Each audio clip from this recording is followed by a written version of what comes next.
और पहले ही सब जानते हैं कि भारत अफगानिस्तान को यूज करके पाकिस्तान में दहशतगर्दी करवाता है और ये डॉक्ट्राइन अजीत डोवल की डॉक्ट्राइन है। अब वो अफगानिस्तान क्या लेने क्या है और ये स्टेटमेंट्स क्यों आ रहे हैं? अजी एक फिक्रा। और दूसरी बात यह है, न तो चीन को अफगानिस्तान में हिंदुस्तान की मुदाखलत एक मिनट के लिए बर्दाश्त होगी, न पाकिस्तान को बर्दाश्त है। और मेरा नहीं ख्याल कि ये किसी तरह भी ईरान के मुफाद में होगा कि एक अच्छी खासी फौजी कुव्वत उनके सरहदों के साथ साथ भी आकर बैठ जाए। क्योंकि जब आप फौज भेजते हैं तो मुल्क के एक हिस्से में नहीं जाती, उसको फिर अपना काम करने के लिए बहुत से इलाकों में अपने आप को इस्तेमाल करना पड़ता है। भारतीय फौजें अफगानिस्तान में उतारी जाएंगी उस वक्त जब अमेरिकन यहां से इनखला कर रहे होंगे। ये भारतीय मीडिया रिपोर्ट कर रहा है, 2 दिन हो गए हैं रिपोर्ट करते हुए उनको। वो ये कहते हैं हमारे वजीर खारजा की अफगानिस्तान के वजीर खारजा से बात हो गई है और हम भारतीय फौजों को उतारेंगे अफगानिस्तान में और अमन अमल जो है वो हम मुकम्मल करके देंगे।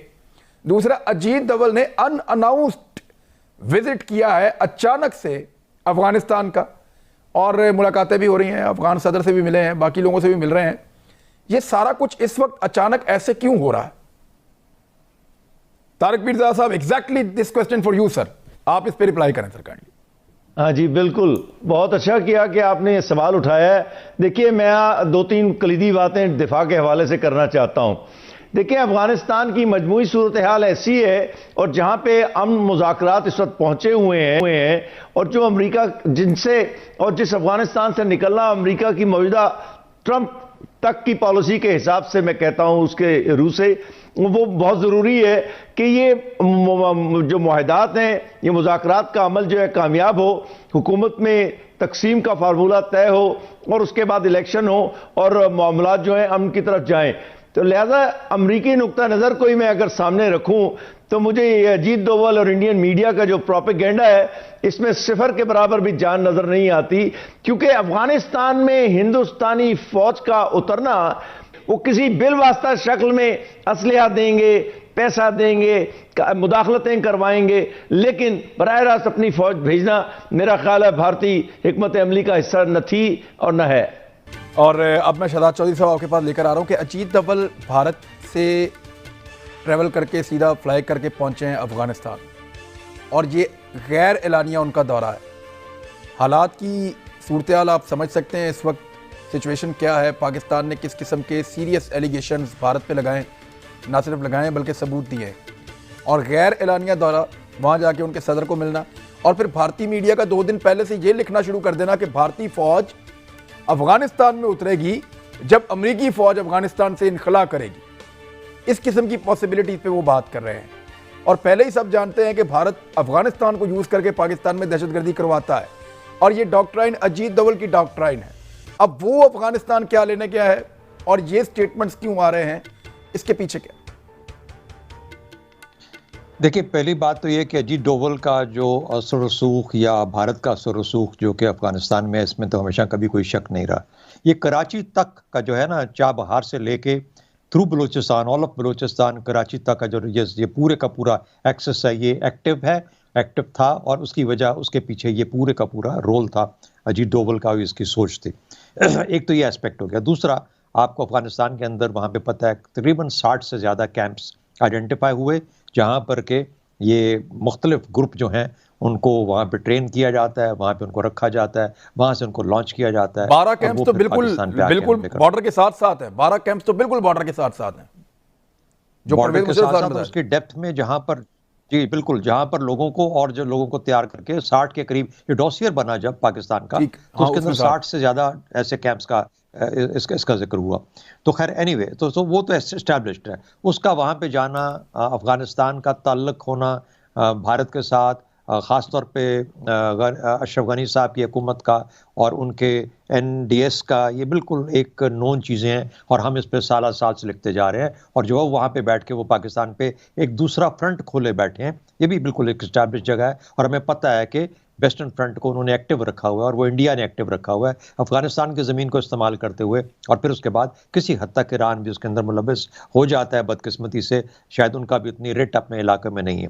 तो एक तो ये बातें हो गई बात। देखिए जहाँ दूसरा सवाल आपने रेज़ किया, ये कहा जा रहा है कि उनकी फ़ौजें अफगानिस्तान में आना चाहती हैं।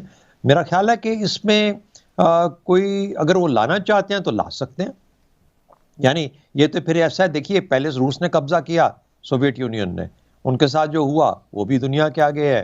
फिर अमेरिका ने वहाँ पे अफवाज भेजी, वहाँ पे जाके इतना अरसा रहे, और अब जिस तरीके से वहाँ से जा रहे हैं ये भी स्टैब्लिश्ड है। अगर भारत कोशिश करना चाहता है तो वो भी ज़रूर करे।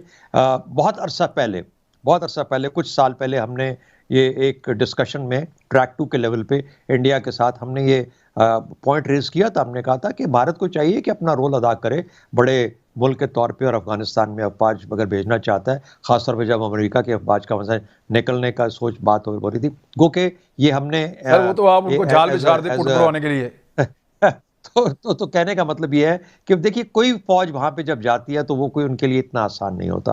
भारत मेरा हाल बहुत उस वक्त बहुत उन्होंने सख्ती के साथ इसको फाइट ऑफ किया कि ऐसा हम नहीं करेंगे, नहीं कर सकते वगैरह वगैरह। Obviously they understood our purpose जो हमने ये बात उनसे की थी।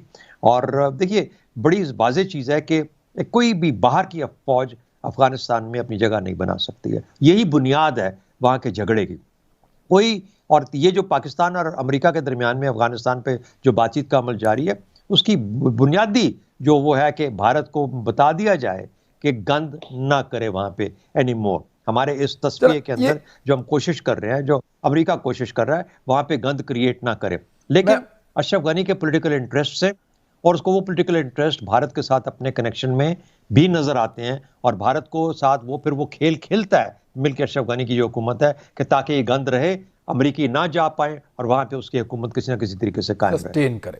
अजी एक फिक्रा, दूसरी बात यह है, न तो चीन को अफगानिस्तान में हिंदुस्तान की मुदाखलत एक मिनट के लिए बर्दाश्त होगी, न पाकिस्तान को बर्दाश्त है, और मेरा नहीं ख्याल कि ये किसी तरह भी ईरान के मुफाद में होगा कि एक अच्छी खासी फौजी कुव्वत उनके सरहदों के साथ साथ भी आकर बैठ जाए। क्योंकि जब आप फौज भेजते हैं तो मुल्क के एक हिस्से में नहीं जाती, उसको फिर अपना काम करने के लिए बहुत से इलाकों में अपने आप को इस्तेमाल करना पड़ता है। ठीक है, मतलब बात साहब, क्या इंडिया आपको इस हिकमत अमली के साथ रेलिवेंट कर पाएगा? उसकी रेलिवेंसी जो है वो बढ़ पाएगी? क्योंकि अफगान जो अमन अमल हो रहा है उसमें इंडिया को कोई शेयर नहीं मिला और प्रैक्टिकली वो कोई नजर नहीं आता, और ये चीज उसको खाती भी है, उसकी परेशानी भी है इस बात में। देखिए इमरान, मोदी जो है वो डोनाल्ड ट्रंप प्लस है। वो कुछ भी कर सकते हैं, लेकिन जो कश्मीर में फंसे हुए हैं उसके बाद मुझे नहीं लगता कि इंडियन आर्मी के अंदर ये बात बहुत ज़्यादा सपोर्टिव होगी कि हम अफ़गानिस्तान में एक ऐसी सिचुएशन में जाएं जहां अमेरिकन डिफीट खा चुके हैं, जहां सोवियत डिफीट खा चुके हैं, और जहां विक्ट्री कभी भी नहीं होती। वहां आप लड़ते रहें, सालों लड़ते रहें, लेकिन आप जीत नहीं सकते। तो मेरा नहीं ख्याल कि इंडियंस इस स्टेज पे, जहां वो कश्मीर में ऑलरेडी उनकी 5 लाख के करीब फौज जो है इंगेज्ड है, चाइना के साथ उनकी ऑलरेडी प्रॉब्लम है, वो एक नया महाज खोलेंगे। लेकिन जिस तरह मैंने कहा कि मोदी ट्रंप प्लस हैं, करने को वो कुछ भी करते हैं, लेकिन मेरे लिए ज़्यादा कंसर्न अफगानिस्तान नहीं, मेरे लिए ज़्यादा कंसर्न मिडल ईस्ट है। और उसका ताल्लुक पाकिस्तान से बहुत बनता है, जहां वहां जो इंगेजमेंट्स हो रही हैं वो पाकिस्तान के लिए मैटर ऑफ कंसर्न है। जिस तरह 4 मिलियन पाकिस्तानी हैं, मोर देन 4 मिलियन पाकिस्तानी हैं, और जिस तरह यूएई में इजराइल की एक्टिविटीज बढ़ी हैं, जिस तरह सऊदीज को इंगेज किया जा रहा है, जिस तरह एक on face of it anti Iran एक महाद बन रहा है, वो पाकिस्तान के लिए बहुत खतरनाक सिचुएशन है। वो अफगानिस्तान से ज़्यादा खतरनाक सिचुएशन डेवलप हो सकती है।